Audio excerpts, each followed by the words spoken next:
Hello there and welcome to Nerf Quest. Today we are flashing back to the Dart Zone Ballistix-Ops Powerball. Now, the neat thing about this blaster is it was basically Dart Zone's first attempt at a competitive blaster, in this case being a pump action springer that is rival compatible and hopper fed. Now, the hopper it comes with does hold 8 rounds, and you can use the larger hoppers. This one was from the accelerator. I think this one holds 25. It works just as well. You slap it right on there, and it's a pump action springer. So as long as they feed, which they don't always feed great, you pull back, push forward,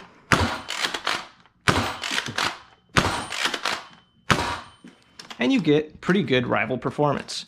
You can also use Generation 1 rival magazines, and you can unlock the power of a unicorn as well as a spring.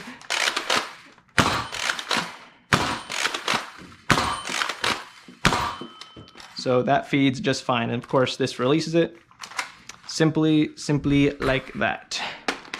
Now, I will say the prime on this blaster is very, very heavy, much heavier than every rival blaster. It's closer feeling to something like the Nexus Pro, but maybe even heavier than that.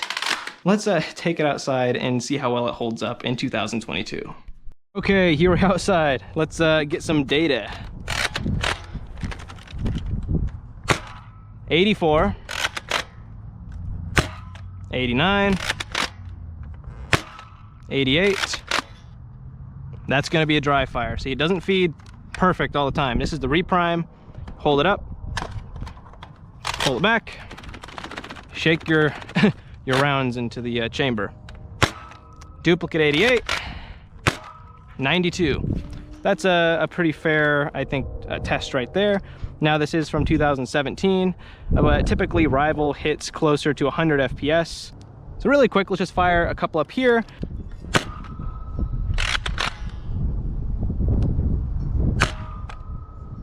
It is a little bit windy, but we're just trying to see how well the hop up works.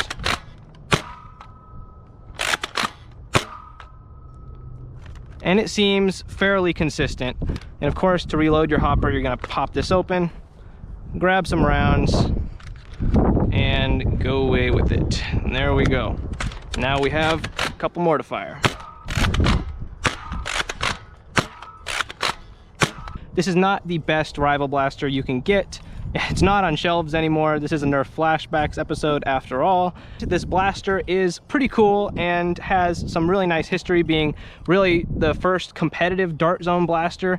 And now, of course, we have their amazing line of pro blasters and so many fantastic things Dart Zone is making now.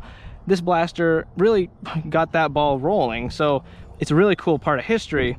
But as a rival blaster, there are so many other options that we've had through the years, the Artemis, the Hades, smaller things like the Helios or Apollo, that I really prefer to this. The hoppers don't really feed very well, even though you can use the standard rival magazines, the ones that were Generation 1.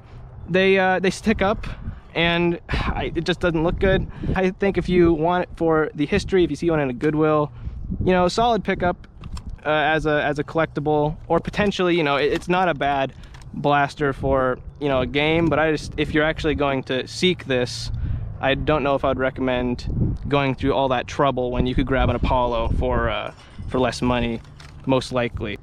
So what do you think of this blaster? Do you have one? Do you want one? Did you even know it existed? Thank you for watching this episode of Nerf Flashbacks. I hope you've enjoyed, and happy nerfing.